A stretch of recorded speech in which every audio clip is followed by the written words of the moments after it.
vai fazer aqui conosco nessa noite. Já começou e vai continuar fazendo. Meus amados, esse início desse culto, ele tem um significado todo especial. Porque é a hora em que você entrega a Deus aquilo que você tem de melhor para entregar para Ele. Que é o seu louvor, a sua adoração, a sua gratidão. É quando você fala com Ele através dos louvores, através da sua entrega pessoal, daquilo que você tem no seu coração. Isso é muito importante, irmãos. Isso é muito importante. Enquanto você louva, você é curado. Enquanto você louva, você é ministrado. Enquanto você fala com o Senhor, o Espírito Santo fala com você. E um louvor, se eu não me engano, o primeiro louvor que foi cantado, se não foi o primeiro, foi o segundo. Eu já falei esse testemunho aqui, que foi o louvor do Renascer, né? Que a gente cantou agora há pouco. E ele fala que nós encontramos refúgio em Deus.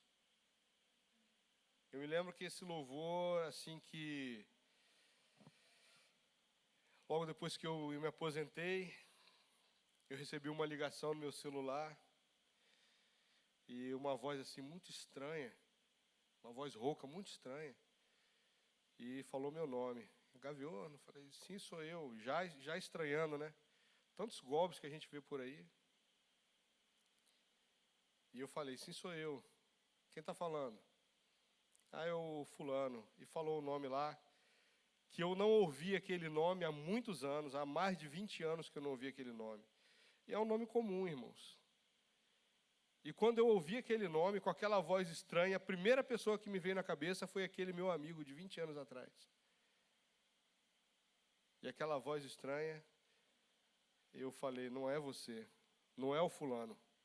Quem está falando e quer falar com quem você? Ah, ele, Gaviões, sou eu. Obrigado. Ele falou, Gaviões, sou eu, o Jorge. É com você que eu quero falar. Aí eu falei, não, o único Jorge que eu conheço não tem essa voz que você está falando comigo. Ele falou, sou eu. É que eu estou há 2 anos e meio lutando contra um câncer. Que começou no baço e já espalhou por todo o meu corpo. E agora ele atacou minhas cordas vocais, mas sou eu mesmo. E eu liguei para dizer para você que eu estou de volta. Ele falou, eu liguei para dizer para você, para dar essa boa notícia para você. Eu estou de volta aos caminhos do Senhor. Eu voltei para Jesus. E aí, irmãos, claro, eu fiquei triste, né, por ver meu amigo tão ruim daquele jeito, amigo da juventude ainda. E aí eu falei com ele, falei, não, eu quero te visitar. Ele morava em Niterói, eu vou te visitar, vou marcar, eu vou te visitar. E falei com a minha irmã, que era muito amiga dele também, da juventude. Ela falou, não, pega o endereço, vamos lá, semana que vem a gente já vai lá. Na semana que eu liguei, outra pessoa atendeu, era o irmão dele, falou, Jorge já está com o Senhor. Gente, o nosso Deus é muito maravilhoso. Nosso Deus é um Pai amoroso, que cuida de nós, não apenas nos detalhes, mas no íntimo da nossa vida Ele nos conhece. E eu me lembro desse louvor, porque quando o irmão dele me deu essa notícia, eu fiquei entre o triste por perder meu amigo, mas feliz por saber que ele estava com Jesus de novo. E esse louvor me consolou. Deus ministrou o meu coração através daquele louvor. E eu senti que tinha um Deus cuidando de tudo. Eu me lembro que eu estava no quartel. Eu fui para a biblioteca do quartel. Peguei um cantinho separadinho lá no final. Sentei. E ali eu chorei pelo meu amigo. E chorei agradecendo a Deus. O que eu quero dizer para você nessa noite é que tem um Deus que vê você, que cuida de você e que sabe quem você é, te conhece pelo teu nome, conhece você pelo teu nome. Essa manhã, alguns irmãos receberam uma música que eu enviei para alguns irmãos. E o cantor daquela música, ele foi um cara que na juventude ele vivia no mundo das drogas, perdido, largado, no mundo das drogas. E ele conheceu Jesus. E ele escreveu uma música dizendo que Deus, sendo tão grande, se preocupa conosco, sendo tão pequenos. E ele fala que ninguém explica esse Deus. Alguns irmãos ouviram esse louvor hoje aqui, que eu enviei para alguns irmãos. Estou vendo até gente rindo, já lembrando da história. Irmãos, não importa a história de vida que você tenha tido. O que importa é que tem um Deus que vai aonde for preciso para te trazer de volta. E te ama com amor profundo. Nós precisamos entender isso. E nós precisamos entender a graça de Deus, entender o amor de Deus, entender a bondade de Deus e a justiça de Deus. Nessa noite eu quero falar com os irmãos a respeito de como nós cremos em Deus, a teologia que nós cremos, a teologia que nós praticamos, o que é que nós acreditamos. Como é esse Deus que você acredita? Que teologia é essa? Que conhecer de Deus é esse que você pratica? É o conhecer do amor, do perdão, da justiça, do resgate? Ou é um conhecer engessado, que só vê lei, que só vê rigor? Hoje nós vamos falar a respeito da teologia de Ele faz. Um relacionamento equivocado com Deus. Abra sua Bíblia em Jó, capítulo 4, nós vamos ler dos versículos 1 a 8. Jó, capítulo 4, versículos 1 a 8.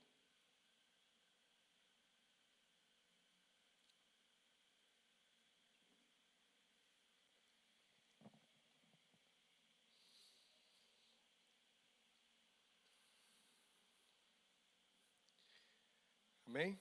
Jó 4, 1 a 8. Eu vou ler, os irmãos acompanhem. Diz assim: Então respondeu Elifaz, o temanita, e disse: Se intentar alguém falar-te, enfadar-te-ás?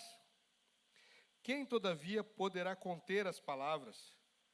Eis que tens ensinado a muitos e tens fortalecido mãos fracas.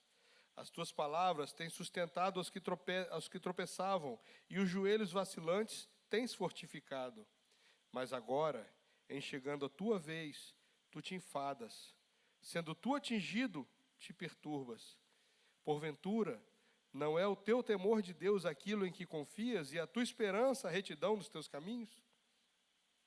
Lembra-te, acaso já pereceu algum inocente? E onde foram os retos destruídos? Segundo eu tenho visto, os que lavram a iniquidade e semeiam o mal, isso mesmo eles cegam. Até aí, irmãos.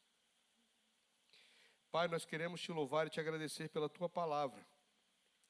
Nós queremos, Deus, te agradecer pela instrução do teu Espírito e queremos, Deus, entregar as nossas mentes, os nossos corações, a direção do teu Espírito. Te pedimos agora, Pai, que todo o nosso ser venha a ser concentrado naquilo que no nosso íntimo o Senhor haverá de falar. Pai, agora eu te peço cura. Eu quero te pedir, Senhor, pedir ao Senhor restauração para os meus irmãos, para mim também, Pai. Deus, se porventura alguém vai ouvir essa mensagem, que haja restauração e cura através desse revelar bondoso e justo de Deus. Deus, nós entregamos nossas vidas em tuas mãos. Pai, eu te entrego essa igreja em tuas mãos. Cada família aqui representada, Pai. Opera, Deus, conforme a tua sabedoria. Em cada lar aqui representado. Para a glória do teu nome. Te pedimos e te agradecemos. Amém. Meus amados, a história de Jó nós conhecemos. Jó era um homem que, segundo o testemunho do próprio Deus, era reto, temente a Deus e se desviava do mal. Eu costumo dizer que Jó era o garoto propaganda perfeito. Porque nessa relação Deus-homem, em que às vezes você vê as pessoas envolvidas em tantos vacilos, tantos defeitos, tantos pecados, Deus chega para Satanás e fala: viste meu servo Jó? Homem reto, temente a Deus e que se aparta do mal. E esse homem, irmãos, ele tinha tudo para que aos olhos daqueles que entendem Deus a partir de uma justiça retributiva, unicamente retributiva, ele tinha tudo para ser, em todo o tempo de sua vida, uma história de bênção completa e de total afastamento de qualquer situação difícil na vida. Mas chega um momento em que aquele homem é posto à prova. Satanás requer de Deus e fala assim: olha, ele só é quem ele é porque o Senhor o cercou de cuidados, de bênçãos e de proteção. Agora, tira o que o Senhor deu a ele para ver se ele não peca contra o Senhor. E Deus falou, Deus autorizou. Vai lá então. Só não te autorizo a que toques na vida dele. E ele toca nos bens, na família, e por fim toca no corpo dele, na saúde dele. Toca em tudo que poderia ser precioso a nós humanos. O que nós construímos, o que através de Deus nós deixamos, que é a família, e aquilo que nós temos, o nosso corpo, a nossa saúde. As 3 áreas foram afetadas, uma após a outra. Tentativas sucessivas de fazer Jó se afastar daquela retidão que Deus atestou que ele tinha. E aí nós vemos a esposa de Jó perdendo o senso, perdendo a sabedoria, perdendo o tino, dando um conselho louco a ele: amaldiçoa esse Deus e morre. Você já perdeu tudo, não tem mais o que fazer aqui. A tua história acabou sobre a terra. E ele responde a ela: assim como falam as loucas, falas tu. Daria a ele o bem, não o mal? Ainda assim, Jó, ele proclama a bondade, a justiça e a retidão de um Deus que é soberano. E ele fala, Deus é soberano. Se ele me desse o bem, amém. Se ele me desse o mal, amém também. Porque dele, a ele, pertence tudo. E eu vou glorificar ele em qualquer circunstância. Essa é a declaração de Jó, quando ele responde para sua esposa. Depois vem os seus amigos. E chegam ali, quando você vê o relato ali, dos amigos de Jó aparecendo, você vê que eles vão ficar, antes de eles começarem a conversa, eles vão ficar ali um tempo em silêncio. Porque o sofrimento de Jó, segundo a narrativa bíblica, era grande demais, e a dor de Jó era grande demais. E ele fica em silêncio, os amigos respeitam aquele momento e ficam em silêncio. Só que chega um momento em que Jó começa a falar. E no capítulo 3, ele amaldiçoa o dia do nascimento dele. Porque era muito sofrimento, irmãos. Em nenhum momento ele levanta nenhuma palavra contra o Criador. O doador de toda a graça, o doador de toda a vida. Ele não levanta nenhuma palavra contra esse Deus. Mas ele faz uma declaração: eu preferia que o dia do meu nascimento não tivesse existido.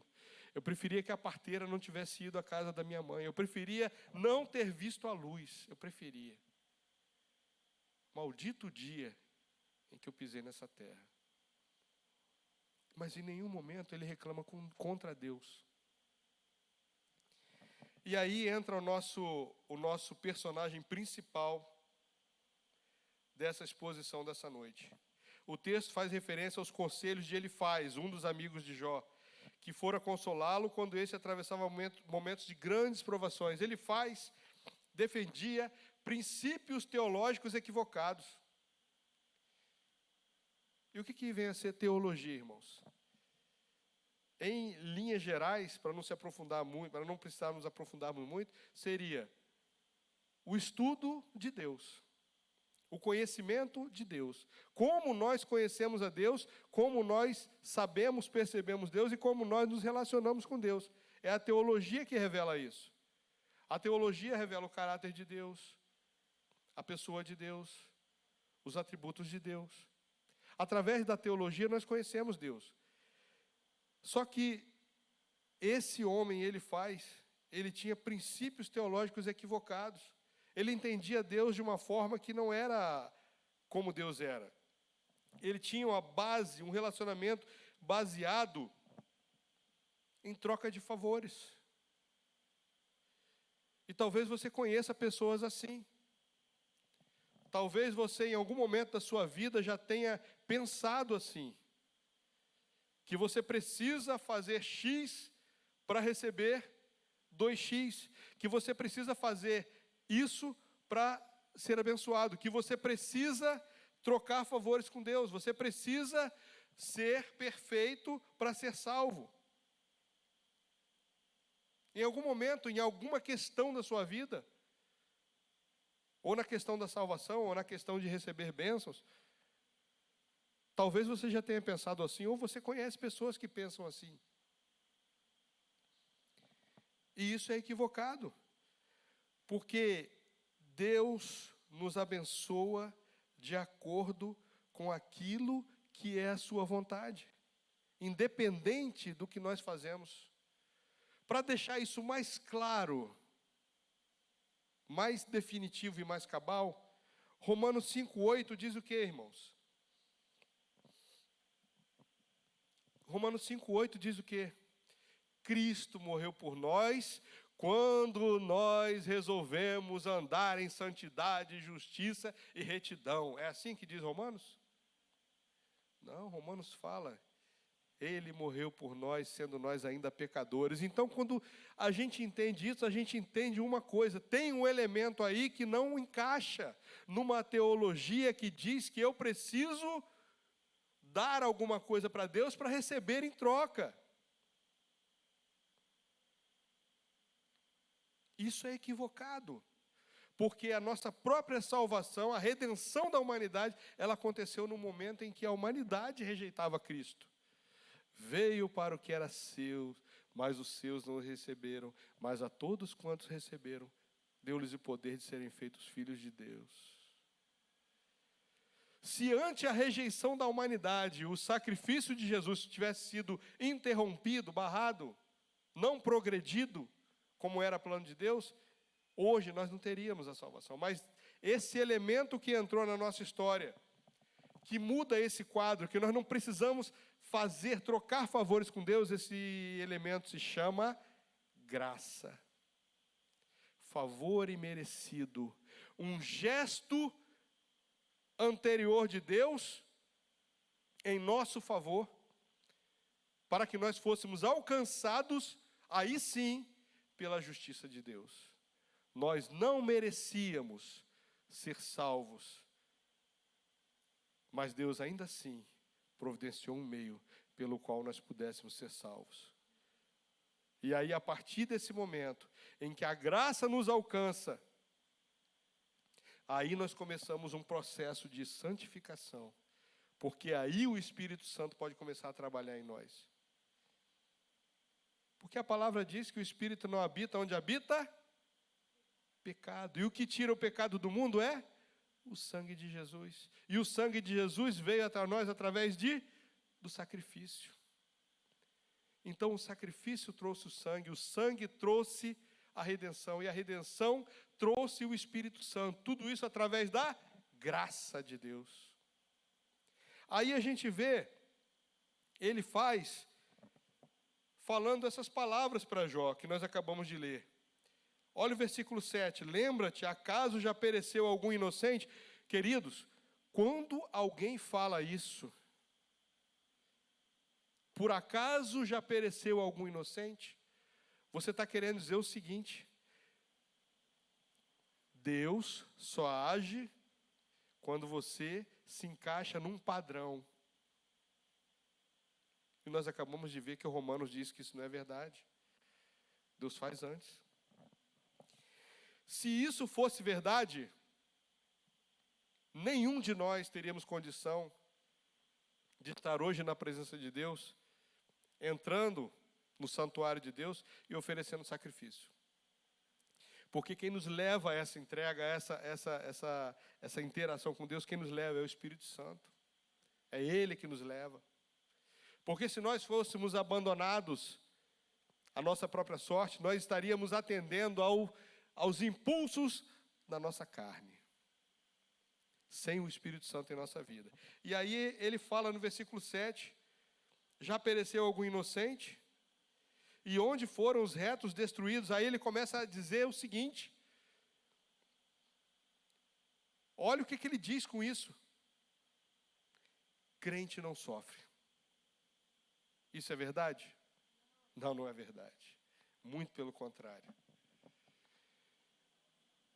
Jesus falou o seguinte, no mundo tereis, ele falou que teríamos boa vida, ele fala, no mundo tereis aflição.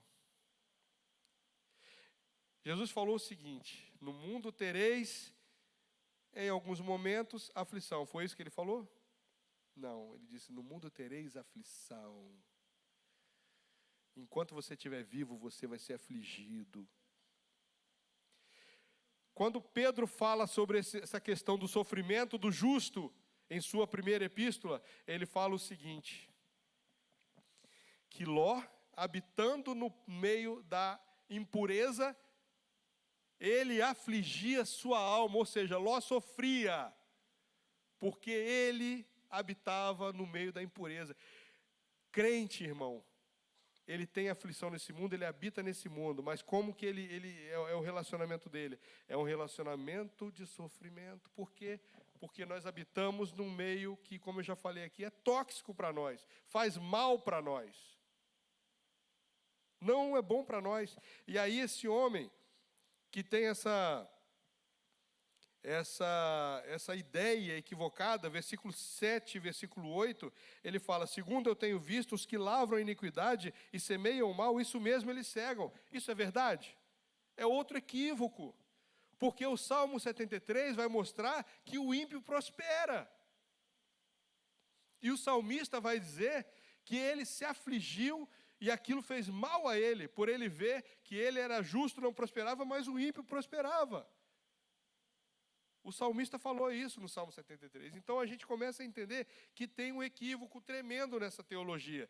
Primeira coisa, se nós fôssemos considerar essa teologia como certa, nós estaríamos dizendo que essa teologia, esse modo de pensar que nós vimos nesses dois versículos aqui que nós lemos, 7 e 8 do capítulo 4, essa teologia determina o nível de relacionamento entre Deus e o homem. E não é verdade. O nível de relacionamento entre Deus e o homem, como nós já falamos, não é através de troca de favores, pelo contrário. O nível de relacionamento entre Deus e o homem é através da graça, que capacita e habilita você para entrar na presença de Deus e em santidade se relacionar com Deus. E santidade é uma coisa que vem de Deus. Nós não geramos santidade, ela é gerada em nós. E aí, outro ponto equivocado, perigoso. A primazia da nossa relação com Deus é a justiça e não a graça. Se nós acreditássemos nisso, nós estaríamos dizendo que a primazia da nossa relação, o ponto principal, a pedra basilar da nossa construção com Deus, seria não a graça de Deus, mas a nossa justiça própria.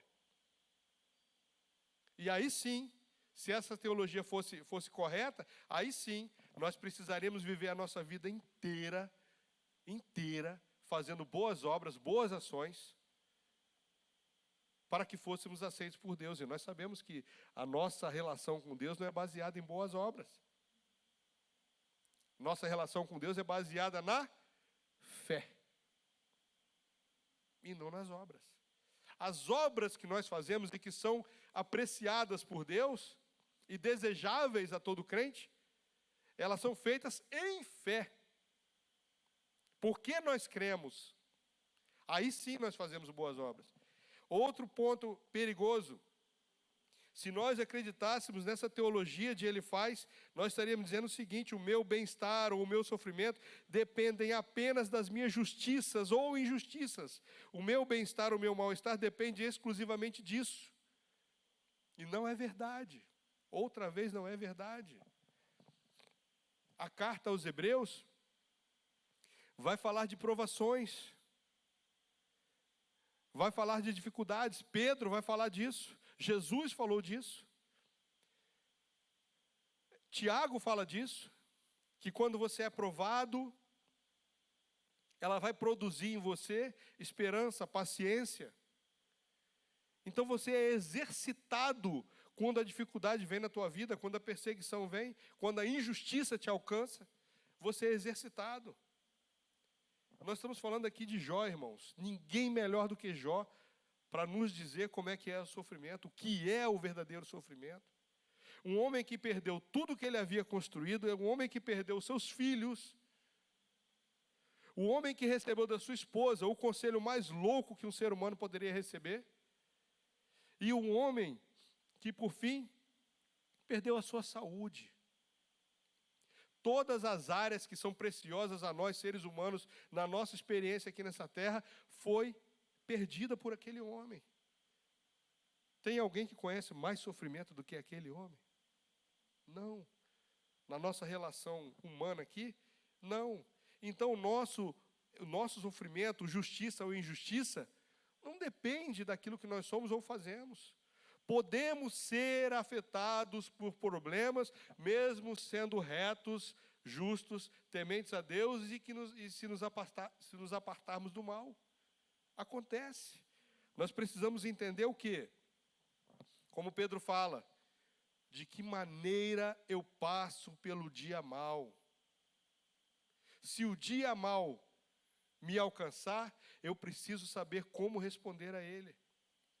Entendendo que eu tenho um Deus que me vê, me guarda e cuida de mim.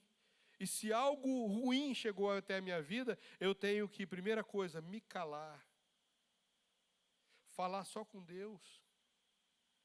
E pedir a Ele que me dê a sabedoria, para que a partir daquela experiência ruim, eu possa ser exercitado na fé, eu possa ser fortalecido, eu possa ser edificado naquilo que Ele quer me edificar. Porque pode ser que o teu sofrimento hoje sirva como alicerce para Deus estar construindo alguma coisa que você vai ministrar a outras milhares de vidas que passarão pelo mesmo problema, e você se colocou como instrumento de Deus para ser exercitado, trabalhado e afiado para cuidar daquele problema que você vai encontrar. Pode ser que Deus esteja preparando você para ser uma potência dentro daquilo que você vem sofrendo nos seus dias. Elifaz não entendia isso. Elifaz entendia que existia uma lei de causa e efeito. O quarto problema que nós vemos com essa teologia. A lei de causa e efeito na nossa relação com Deus, ela era o principal. E quando você imagina isso, você pensa o seguinte: toda vez que você vê um irmãozinho passando por problema, a primeira coisa que você pensa, está em pecado. Quando você atribui essa situação nossa, da nossa travessia nessa humanidade aqui, você atribui essa lei de causa e efeito a tudo, sem considerar que crente sofre, você vai imaginar que toda vez que o irmão está passando tribulação é porque está em pecado. O que é que essa pessoa fez para estar passando por isso? Aí você vai estar fazendo o que Elifaz fez. Elifaz foi com esse pensamento para ele. E falou, ó, você está assim porque tu está errado. Mas ele não sabia do diálogo que nós temos aqui no capítulo 1 do livro de Jó, entre Deus e Satanás. Ele não sabia. Ele não sabia que Jó era o garoto propaganda de Deus. Ele não sabia que Jó era o instrumento de Deus para a honra entre a humanidade naquele momento. O quinto problema com essa teologia: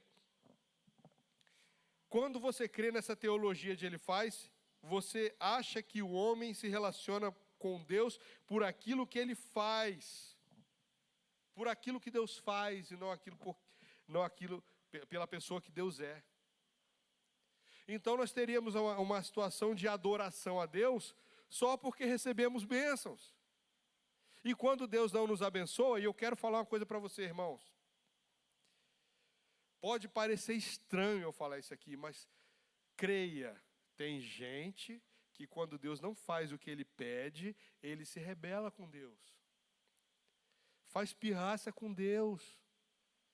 Tem gente que quando Deus não faz o que ele pediu, ele peca deliberadamente.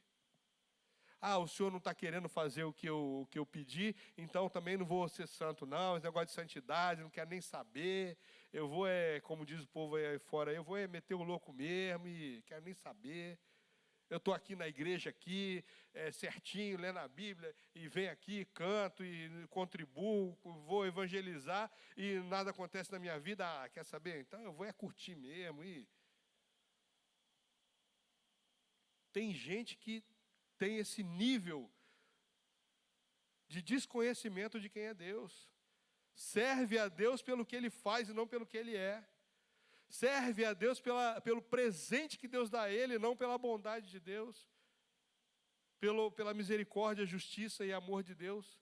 Serve a Deus não com aquela relação filial, serve a Deus com aquela relação de filho pródigo.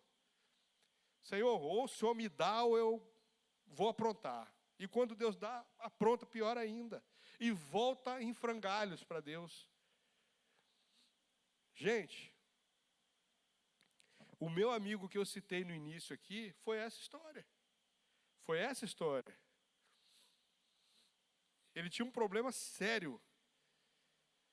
Que ele queria casar, logo. E aí ele viu, na juventude lá, a garotada tudo arrumando namorada, tudo ficando noivo, alguns casando. E ele não. E chega um momento na vida dele que ele fez o que eu falei aqui. Saiu da igreja, foi para o mundão, viveu a vida dele lá, do jeito que ele queria. 20 anos depois, ele liga falando, estou de volta, aceitei Jesus de novo, estou na igreja, estou na Assembleia de Deus. E uma semana depois que ele me dá essa notícia, eu recebo a notícia que ele morreu. O irmão dele falou, está no céu, glória a Deus. Pediu bênção a Deus, Deus não deu, ele foi, ficou revoltadinho com Deus, fez pirraça, e passou 20 anos longe de Deus. Pintando e bordando. Pintando os canecos, como o pessoal fala aí. O homem se relaciona com Deus só pelo que ele faz, porque Deus faz, e não pelo que ele é, não pela essência de Deus. Essa é a teologia de ele faz, e isso está errado. Nós não podemos pensar nisso, não podemos acreditar nisso. Satanás é o pai dessa teologia. Olha o que Satanás diz para Deus, capítulo 1, versículos 9 e 10. Parafraseando os dois versículos, Satanás vai dizer, Jó só te serve porque o Senhor abençoa Jó. Essa é a raiz da teologia de quem pensa que você tem que fazer para ser abençoado. E que Deus tem que te abençoar. E você serve a Deus porque Deus faz. São 5 pontos que eu citei aqui de problemas com essa teologia a teologia da retribuição que ele praticava, ele acreditava. Teologia da retribuição.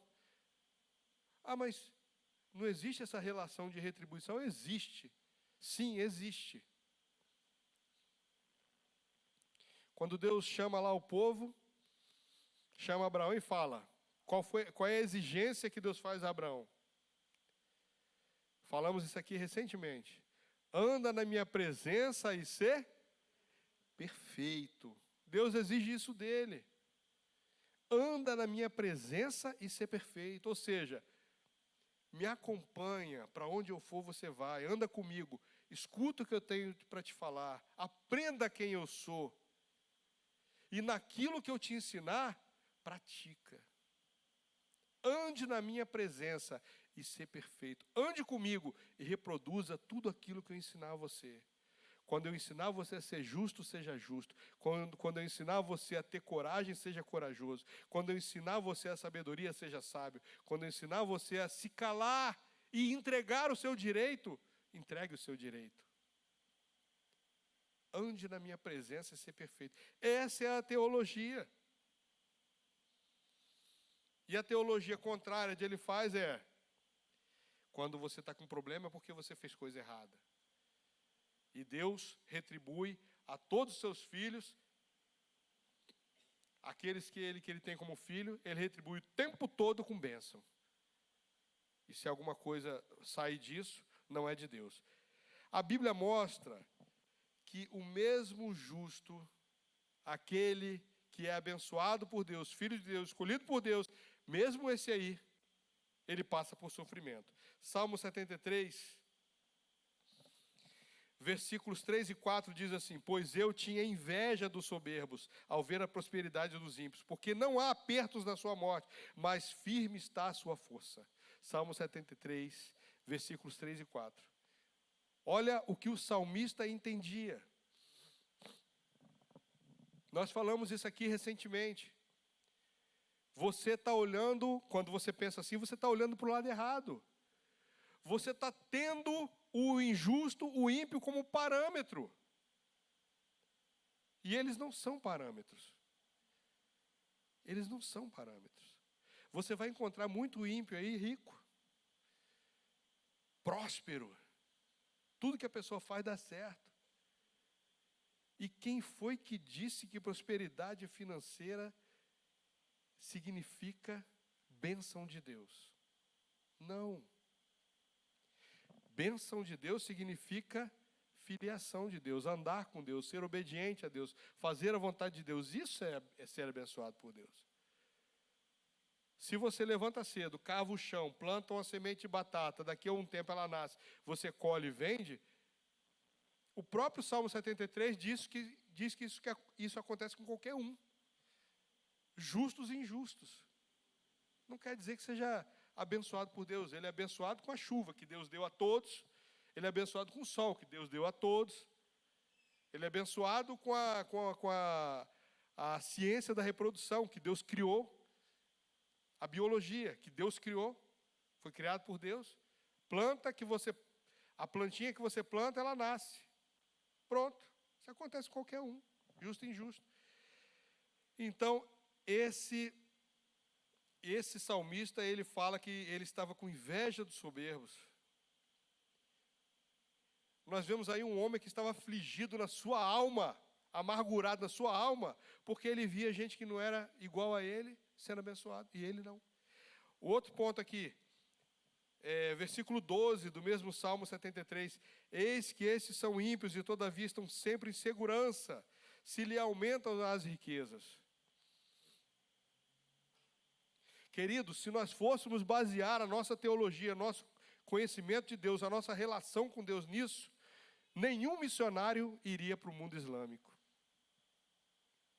Porque toda pessoa que sai daqui do nosso país e vai para o mundo islâmico ou para algum país comunista, onde é proibido pregar o evangelho, você sabe que essa pessoa está potencialmente com o pé na cova. Ela está potencialmente com uma espada colocada no seu pescoço, o tempo todo. O tempo todo. Eu falei aqui de manhã aqui das minhas amizades missionárias, que eu tenho amigos em países islâmicos, tenho amigo em países comunistas.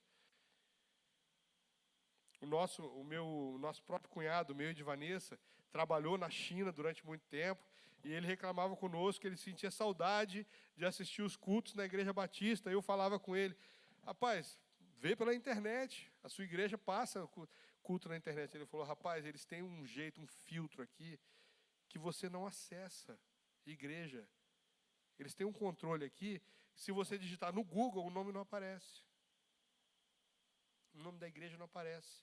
E se eu tentar assistir o culto pela igreja, pela internet da igreja aqui, não abre para mim.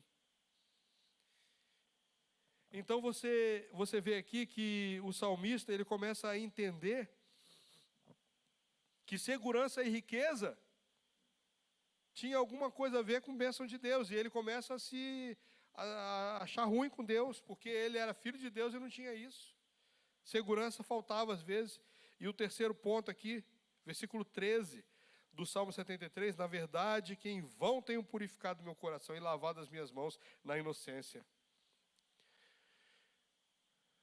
O salmista faz aquilo que eu acabei de falar agora há pouco. Ele começa a achar que não vale a pena andar com Deus. Porque se tem gente que não anda, e tem tudo que ele gostaria de ter e não tem, não sou eu que estou falando não, está aqui na Bíblia. Salmo 73, versículo 13.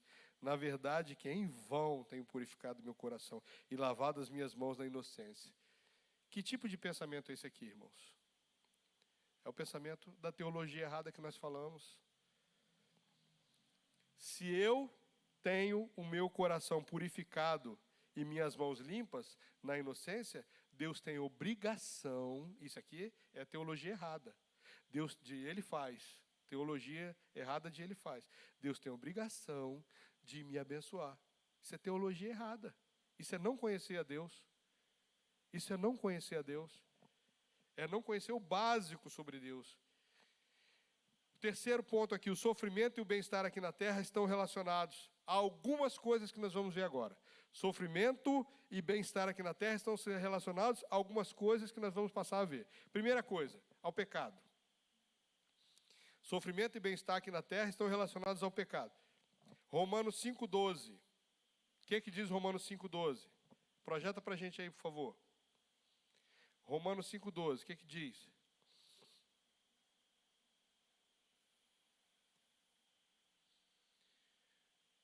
Assim como por um homem entrou o pecado, dá uma puxadinha aí.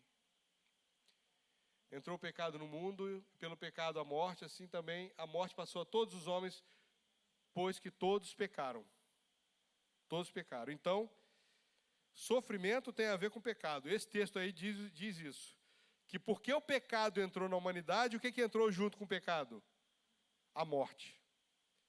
Morte é sofrimento ou não é? É. Morte é sofrimento. É o exemplo máximo de sofrimento na nossa experiência humana. Ou não é? O que é pior para você? Perder um carro para um ladrão que você parou ali na porta ou perder um parente? Eu prefiro perder todos os carros que eu tive na minha vida e não perder um parente meu. Se eu pudesse trocar, eu trocava. A morte é terrível. E a morte eterna é o pior que o ser humano pode experienciar. Então, sofrimento e bem-estar estão relacionados, primeiro, ao pecado. Segundo, às obras malignas de destruição. João, capítulo 10, versículo 10. João 10, 10. Projeta para nós, por favor.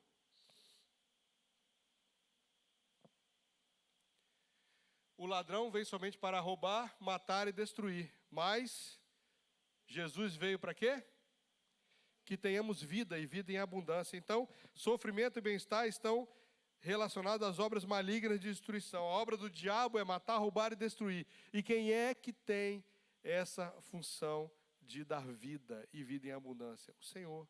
Então, sofrimento e bem-estar também está relacionado às obras malignas do diabo, que veio só para destruir. Terceiro relacionamento do bem-estar e do sofrimento. A lei da vida. Mateus 5,45, por favor. Mateus 5,45, a lei da vida. Desde que o pecado entrou no mundo, foram estabelecidas leis. E o próprio Jesus falou que Deus faz com que o sol nasça para quem? Para todos os homens. Para que vos torneis filhos do vosso Pai Celeste, porque Ele faz nascer o seu sol sobre maus e bons, e vir chuvas sobre justos e injustos. Então, sofrimento e bem-estar tem a ver com leis da vida. Eu acabei de falar aqui. Deus estabeleceu uma lei que rege a biologia. Se você plantar, o solo estiver propício, a planta nasce e você colhe. Se no período certo vier o sol, se no período certo vier a chuva, na quantidade certa, você colhe. Então, o bem-estar e o sofrimento estão relacionados à lei da vida. Isso aí a gente não pode fugir. Terceiro ponto aí. Quarto ponto. O mal-estar e o bem-estar estão relacionados às nossas atitudes erradas. Lamentações 3,39. Lamentações 3,39. Estão relacionadas às nossas atitudes erradas. O que diz aí? Há pessoas sofrendo as consequências das atitudes erradas que tomaram em suas próprias vidas. Escolheram errado. Porque, pois, se queixa o homem vivente, queixe-se cada um dos seus próprios pecados. Tem uma outra versão que vai dizer, por que se queixa o homem, se não dos seus próprios pecados? Hoje de manhã eu estava falando aqui que a juventude ela tem uma chave em sua mão. Todo jovem tem uma chave em sua mão que abre qualquer porta que você queira abrir. Ela permite que você abra qualquer porta que você queira entrar. Essa chave chama-se tempo, porque os jovens têm tempo. Tempo de viver corretamente, tempo de fazer escolhas, tempo de corrigir o que erraram, se erraram. Agora, quais as portas que você vai abrir com a chave que Deus deu a você? Para você escolher qual porta que você vai abrir, você precisa ter sabedoria de Deus.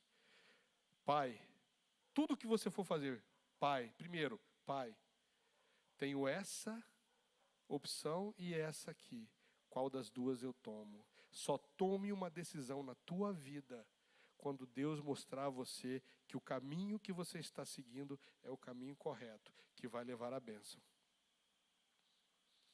Quando Deus começou a construir uma nação, um povo, Ele reúne o povo e fala, eis que ponho diante de vós a bênção ou a maldição, a vida e a morte. Escolhe, pois, a vida e vive. Jovem, vocês têm uma chave na mão de vocês. Escolher a porta certa depende de você falar com o seu pai, que está pronto a te responder e abrir a porta, te ensinar qual porta você tem que abrir. Sofrimento também está relacionado à correção de Deus. Eu falei agora há pouco sobre Hebreus, correção de Deus. Às vezes você sofre porque Deus quer te corrigir. Deus quer fazer você estar na posição para a qual Ele chamou você para existir nessa terra. Hebreus 12, versículo 6. Deus corrige o que ama e açoita qualquer que recebe por filho. Hebreus 12, 6. O Senhor corrige a quem ama e açoita a todo aquele a quem recebe. E mais à frente ele vai falar que a correção, na hora da correção, ela não é bem-vinda, ela não é agradável, mas depois ela produz frutos pacíficos. E aí você vai entender. Quando Jesus está para lavar os pés dos discípulos, dos apóstolos, perto do momento de ser entregue para morrer, ele vai lavar os pés. João 13, 7. Jesus fala para Pedro, o que eu faço você não sabe agora, você vai entender depois. Tem coisa na sua vida que Deus está fazendo, você não está entendendo. A correção, na hora que, Hebreus 12, 6, que a gente leu agora, na hora, pode não parecer bom, mas o efeito dela vai ser bom. Outra relação entre o sofrimento e o bem-estar do homem, a causa. Uma das causas pode ser o maior proveito do Evangelho. Filipenses 1,12. O maior proveito do Evangelho. Você pode sofrer para maior proveito do Evangelho. Deus tem alguma coisa naquilo. As prisões de Paulo serviram para edificar cristãos. Se você estiver sofrendo, lembre-se que Deus o está usando como instrumento para salvar outras almas através de quê? Do seu testemunho. Eu falei isso no início. O que você está passando pode servir para Deus estar preparando você para o grande ministério que Ele tem na tua vida. Queridos, não se enganem, não se enganem. Você vê uns certos pastores aí que tem um ministério de casais, ministério de casais, aconselhamento de casais. A maioria tem um casamento hiper problemático. A maioria dos pastores que falam para casais, aconselham sobre casamento, a maioria. E alguns são tão sinceros que até deixam isso claro e falam sobre isso. Tem gente que fala assim, eu sou de um jeito, a minha esposa é de outro, a gente é tudo para não dar certo. Só que eu escolhi honrar essa pessoa que Deus me deu, apesar de, se eu não tivesse Deus, eu não querer nem ver essa pessoa. Tem gente que é tão sincero que fala desse jeito. Eu já ouvi gente falar. Então Deus vai colocar você numa situação em que, se você falar, Senhor, não me interessa o meu bem-estar, me interessa o reino. Eu quero ser o melhor que eu puder para o reino. Queridos, nós temos muitos exemplos na palavra de Deus. O ministério de Deus na vida de Oséias, Deus me livre e guarde. Eu jamais ia aceitar um negócio daquele. Jamais. E glória a Deus que Deus escolheu ele, não eu, porque eu não ia querer. Eu ia pedir para fazer outra coisa. Senhor, eu quero fazer outra coisa na tua obra. Eu me ofereço como eunuco, eu me ofereço como celibatário, qualquer coisa, menos isso. Gente, outra coisa aqui, o aprimoramento espiritual, Romanos 5,3. Deus permite o sofrimento para aprimorar a sua fé, por isso sinta prazer quando atravessar alguma tribulação. Paulo fala sobre isso, Pedro fala sobre isso, Tiago fala sobre isso, Jesus falou sobre isso. Romanos 5,3. E não somente isto, mas também nos gloriamos nas tribulações, sabendo que a tribulação produz perseverança. Passa para o 4, por favor. 4, versículo 4. Perseverança. E a perseverança, experiência. Experiência, esperança. Avança para o 5. E a esperança não confunde, porque o amor de Deus é derramado em nosso coração pelo Espírito Santo que nos foi entregue, confiado. Vocês viram aí o progresso dessa entrega voluntária que você faz, de dar glória a Deus mesmo na tribulação? Paciência, experiência, esperança. E por fim, o amor de Deus, que esclarece. O que não confunde é aquilo que esclarece. Você vai ter o entendimento de Deus, o entendimento da sua vida, entendimento do seu ministério, entendimento do seu propósito. Não tem nada mais gostoso, irmãos, do que você caminhar nessa vida sabendo o seu propósito. O que mais aflige a alma do homem nessa terra é não saber de onde vim, para onde vou, quem eu sou e por que eu estou aqui. Tem gente que vive trocando de carreira. Faz engenharia, não se acha na engenharia. Vai fazer direito, não, se perde ainda mais. Vai fazer astrofísica, e aí mesmo que já era. Se perde completamente. E fica frustrado porque não se acha na vida, não sabe para que veio aqui, nessa terra. Não acha a posição dele, sente que tem que fazer alguma coisa pela humanidade, mas não sabe como. E quando você anda com Deus, tudo que Deus faz na sua vida, se você está fazendo a vontade dele, não confunde você, te esclarece. Epístola de Tiago, no primeiro capítulo, ele vai dizer se alguém tem falta de sabedoria, e ele fala isso de sabedoria num contexto de sofrimento, de tribulação, de perseguição, de luta. E ao invés de falar, se alguém está passando por dificuldade, peça a Deus alívio, refrigério. Ele não fala isso.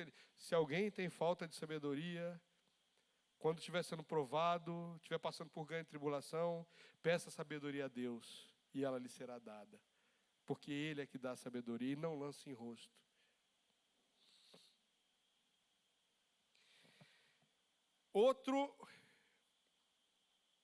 Outra situação em que o crente sofre por causa dos desígnios de Deus. João 9:3. João capítulo 9, versículo 3.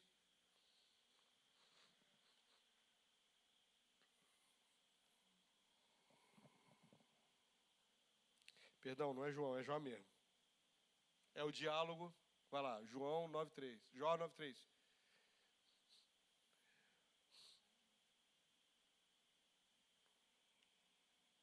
Se quiser contender com ele, nenhuma de 1000 coisas lhe poderá responder. Desígnios de Deus. Nenhuma de 1000 coisas você vai poder responder. Por quê? É a vontade de Deus, você não alcança o que Deus está fazendo na tua vida. João 13,7, Jesus fala para Pedro, o que eu faço não sabes agora, compreender logo depois. Se você quiser contender com ele, nenhuma de 1000 coisas você vai poder responder. Deus te dá uma chance, olha só, você está reclamando do que está acontecendo na tua vida, eu estou fazendo uma coisa boa para você só não está entendendo. Eu vou te dar uma chance, eu vou te dar um questionário de 1000 perguntas, você só tem que acertar uma, e aí eu te dou razão. Se quiser contender com ele, nenhuma dessas 1000 você vai acertar. A sabedoria de Deus, irmãos, é perfeita. Agora nós vamos ver, entrando na parte boa, algumas razões pelas quais somos abençoados. Primeiro motivo pelo qual somos abençoados, a bondade de Deus. Somos abençoados porque o Senhor é bom e misericordioso. Ele nos abençoa independente dos nossos atos de justiça. Não precisa agora você parar para pensar nisso, porque nós falamos desde o início. Os atos de justiça de Deus, Ele nos alcança através de quê? Através da graça. Ato de justiça maior de Deus, qual foi? Isso aí. O ato de justiça maior de Deus, pagar o preço que Ele mesmo estabeleceu, porque Ele sabia que nós não tínhamos condição de pagar. Ele estabeleceu um preço, e Ele sabia que nós não tínhamos condição de pagar. E Ele estabeleceu um mediador, que Atos vai dizer que é o único, um só mediador entre Deus e os homens. Qual é o nome dele? Jesus Cristo, homem. Ato maior da justiça de Deus, pagar o preço que Ele mesmo estabeleceu e que sabia que nós não poderíamos pagar. Bondade de Deus, primeiro motivo pelo qual nós somos abençoados, bondade de Deus. Tem como você ativar a bondade de Deus? Se alguém souber, me fala aí, levanta a mão e me fala. Tem um jeito aí? Ninguém levantou a mão, então ninguém sabe, é porque não tem. Numa igreja de gente tão preparada, tão inteligente, alguém teria levantado se soubesse. Não tem como você ativar a bondade de Deus. Bondade é por misericórdia. Segunda questão, por que somos abençoados? A disponibilidade de recursos concedidos por Ele. Salmo 115, verso 16. Disponibilidade de recursos concedidos por Ele. O Senhor nos deixou todos os recursos naturais para que deles nós desfrutássemos. Por exemplo, somos beneficiados com, eu falei agora há pouco, e aí somos todos, justos e injustos, somos abençoados com água, terra, animais, riqueza para alguns, mas todos estamos sujeitos a adquirir isso. Salmo 115, versículo 6, vê se consegue aí, 16, perdão. Se não conseguir, eu abro aqui e leio. Abre. Os céus são os céus do Senhor. De quem são os céus? Mais altos. Os céus são de quem? Bem alto para ele ouvir. Mas a terra deu a ele a quem? Aos filhos dele. Aos filhos dele. Nós que somos chamados pelo seu nome. Todo poder, toda glória, toda honra pertence a Ele. O domínio pertence a Ele. E Ele nos confiou tudo aquilo que Ele tem para que nós cuidássemos. Está lá em Gênesis. Disponibilidade de recursos. Outro motivo pelo qual somos abençoados. A nossa fé. Marcos 9, 23. Marcos 9, 23. Passagem maravilhosa, irmãos. Essa passagem. Me impacta muito essa passagem.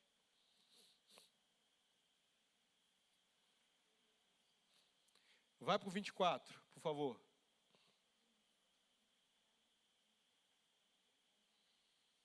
Essa passagem é maravilhosa, irmãos.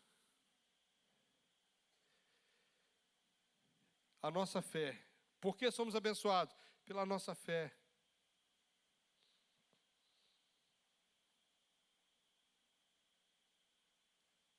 Eu creio.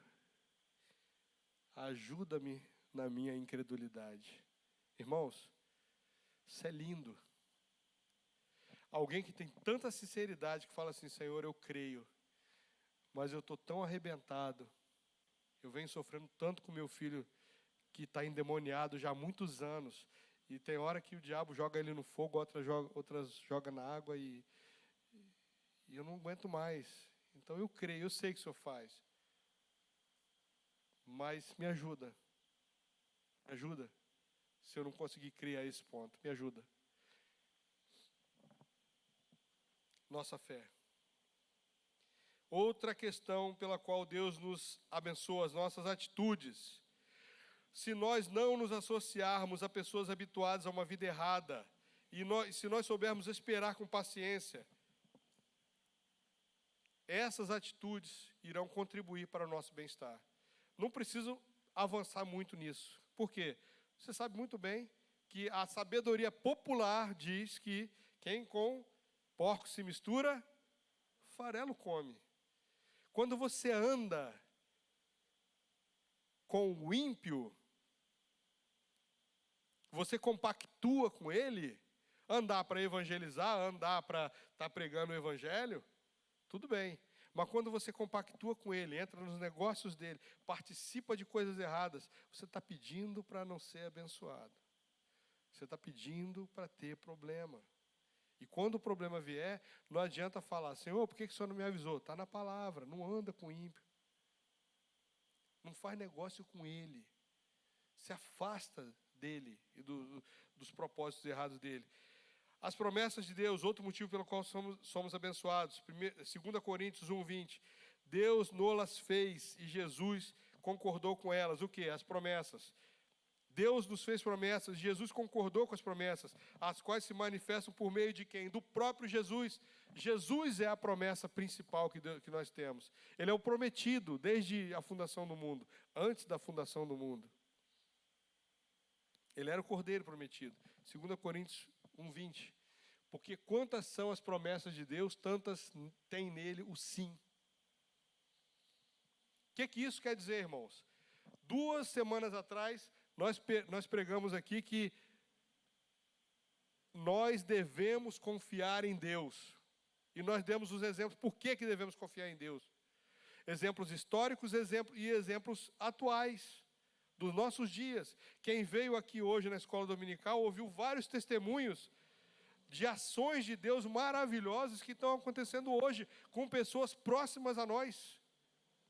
Não é exemplo que você vê na internet, o fulano lá na Malásia foi abençoado, desce. Não, gente, é com pessoas que nós conhecemos. Pessoas que nós sabemos quem é. Respostas de Deus de oração que hoje a gente pode tocar. Que a gente viu acontecer. Citamos aqui exemplos hoje. Deus está fazendo, promessa de Deus, Ele cumpre.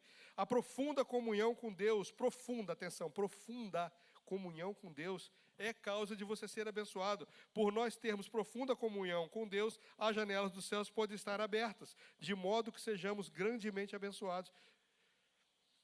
Mas pastor, isso não quer dizer, o senhor não está falando aqui da justiça retributiva que o senhor está negando desde o início, que Ele faz pensar. Não, querido. Eu falei também que existe a justiça retributiva. Quando Deus propõe a Abraão, anda na minha presença e ser perfeito, em ti serão benditas todas as famílias da terra, condição sine qua non, ou seja, condição sem a qual não, para ele cumprir aquele propósito dele. Para que as famílias fossem benditas na terra, ele tinha que andar na presença de Deus e ser perfeito. Profunda comunhão com Deus. Alguém conhece um exemplo de maior profundidade de comunhão do que a de Abraão? Eu não conheço. Se alguém conhecer, depois, na saída, me fala, porque eu gosto de aprender coisas novas. O dever de abençoar outras pessoas. Dever de abençoar outras pessoas. Quando nós entendemos que nós temos o dever de abençoar outras pessoas, Deus nos abençoa. Pastor, isso aí não está entrando naquela questão da troca com Deus? Tiago vai falar isso, não sou eu que estou falando. Epístola de Tiago. Ele fala sobre a prosperidade e ele fala que os ricos, eles têm a obrigação de cuidar dos pobres. Isso no contexto da teologia correta de Deus, do conhecer correto de Deus. E agora nós estamos terminando. Por último, os desígnios soberanos de Deus.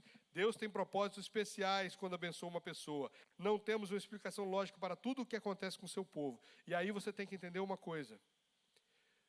Deus tem propósitos específicos para a vida dos seus filhos.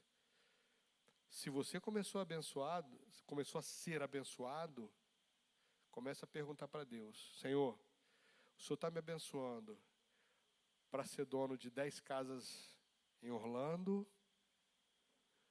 uma mansão em Miami, em Boca Raton.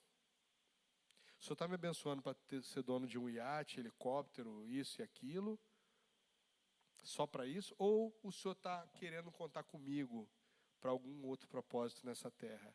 Porque se o Senhor tiver, o Senhor conhece meu coração, pode contar. Porque a hora que o Senhor falar, vai lá e constrói um orfanato para aquelas crianças. Vai lá e constrói um abrigo para aqueles mendigos que você vê na rodoviária de madrugada. O Senhor pode contar, porque a hora que o Senhor mandar, eu vou lá e vou fazer. Quando Deus abençoa o crente, Ele abençoa com um propósito. Se você está aqui nessa noite e você é crente, se Deus tem abençoado você e você não entendeu, caramba, como que de repente as coisas começaram a dar certo, tão certo para mim? Como? Começa a perguntar para Deus: Senhor, o que o Senhor quer que eu faça? E se você precisa de exemplo para isso, na exposição do DNA que nós tivemos aqui, foi falado de um homem que nem crente era. Oskar Schindler. Oskar Schindler. Nem crente ele era. Mas no fim da vida dele, ele salvou centenas de judeus dos campos de concentração. No fim da vida dele, ele entrou em crise, porque ele olhou para a mão dele e tinha um anel. E ele pensou: meu Deus, com esse anel eu poderia ter salvo os 10 judeus. Aí ele olhou para o carro e ele falou: com aquele carro eu poderia ter salvo 100 judeus. Ele fez tanta coisa, e no final ele achou que tinha feito pouco. Se um ímpio que não conhece a Deus tem essa capacidade, dessa consciência, de servir a Deus dessa forma, amado, comece a orar pedindo a Deus que te dê essa revelação dessa consciência também. Porque Deus não faz nada sem propósito. Ele conta com você para estabelecer o reino dele aqui na terra, a fazer o que ele chamou você para fazer. Finalizando aqui. Bases, nós vimos aqui, bases teológicas de uma teologia equivocada. Agora nós vamos ver em apenas em 3 bases aqui para um verdadeiro relacionamento com Deus. Primeiro, não podemos relacionar-nos com Deus nutrindo uma expectativa de troca. Nunca faça isso. Faça por amor, faça por serviço, faça por devoção, faça porque você recebeu muito mais do que você jamais poderia imaginar. Dê para Deus aquilo que você sabe que você não tinha condição de ter. Segundo, seria impossível sermos abençoados se fôssemos julgados pelos atributos de justiça e santidades exatos de Deus. Presta atenção, eu falei atributos de justiça e santidade de Deus. O que faltou aí? Uma palavra que faltou aí. Graça. Se você quiser entender a sua salvação só pela santidade de Deus, nós nunca teríamos condição de sermos santos como Ele pede. Se nós quiséssemos entender a justiça de Deus, atender o padrão de justiça de Deus, nós nunca teríamos condições de atender o padrão de justiça de Deus. Mas aí Ele introduz um elemento que faz a balança se equilibrar: graça. No prato da justiça e no prato da santidade, se do outro lado a graça não tiver, desequilibra contra nós. Mas a graça equilibra essa balança aí. E faz a justiça e a santidade de Deus serem satisfeitas. E o último, temos um bom relacionamento com Deus mediante a graça, que é o favor imerecido, concedido a todos os homens para alcançar a salvação em Cristo. Efésios 2:8, por favor.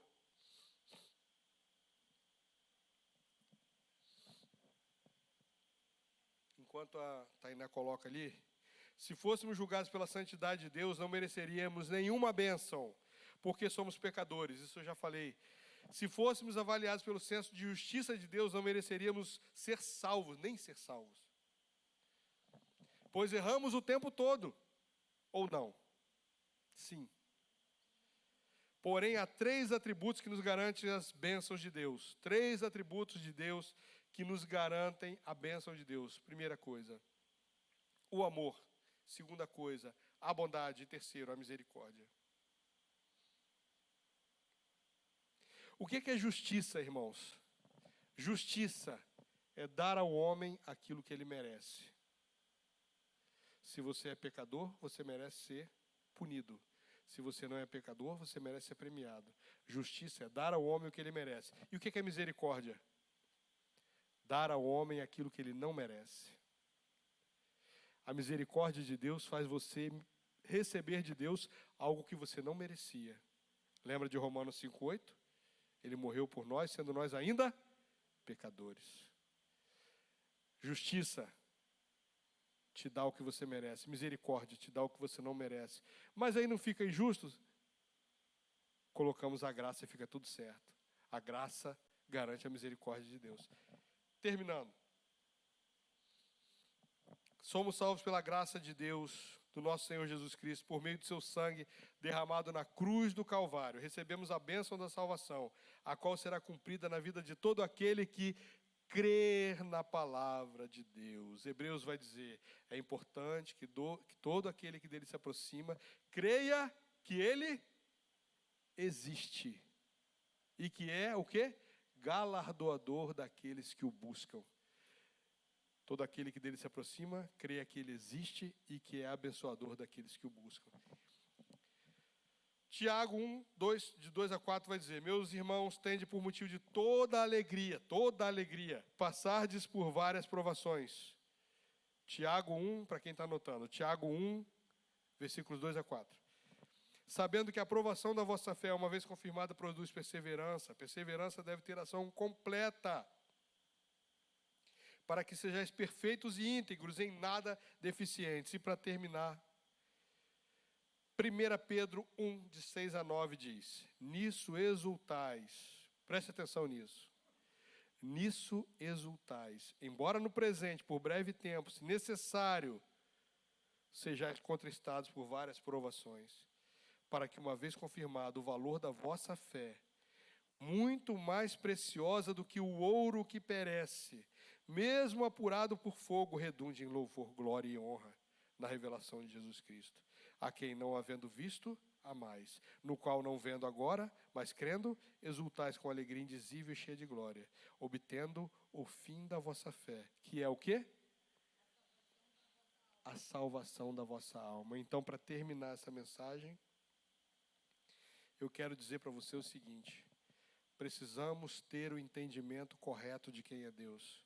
A teologia de Elifaz é a teologia do peso. Você pega alguém que está sofrendo e joga peso sobre essa pessoa. A teologia bíblica de Paulo, Pedro, Tiago e de Jesus, ela diz o seguinte, vinde a mim, todos vós que estáis. Está o quê? Cansados e sobrecarregados, e eu vos aliviarei.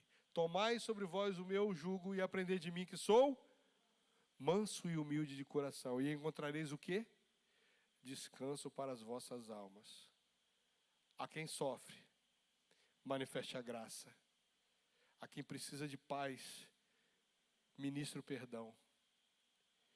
A quem precisa de um norte na vida, ministre a direção do Espírito. Que Deus possa estar nos abençoando. Pastor Roberto, eu vou só fazer uma oração com vocês aqui nessa noite. Feche seus olhos. Pai, nós te agradecemos pela revelação do Teu Espírito, te agradecemos, ó Deus, por aquilo que o Senhor tem falado conosco, e te pedimos, Pai, no mundo em que nós vivemos, o Senhor precisa, Deus, de pessoas que estejam testemunhando. Nós queremos ser essas pessoas, Pai. Mas nos dê a mensagem correta, uma mensagem de salvação, uma mensagem de restauração, uma mensagem, Deus, que revele a Tua bondade, a Tua graça e a Tua misericórdia. Gere em nós fé, Pai, para que nós possamos nos dias em que nós vivemos, andarmos, Pai, nos gloriando, até, se for o caso, nas tribulações. Eu te entrego essa igreja em tuas mãos. Eu te entrego cada pessoa que ouviu essa mensagem. E peço, Senhor, ministre aos corações, às vidas, às almas dessas pessoas. Traz alívio, traz o bálsamo, Pai. E nos converte para Ti, para a glória do Teu nome. Amém.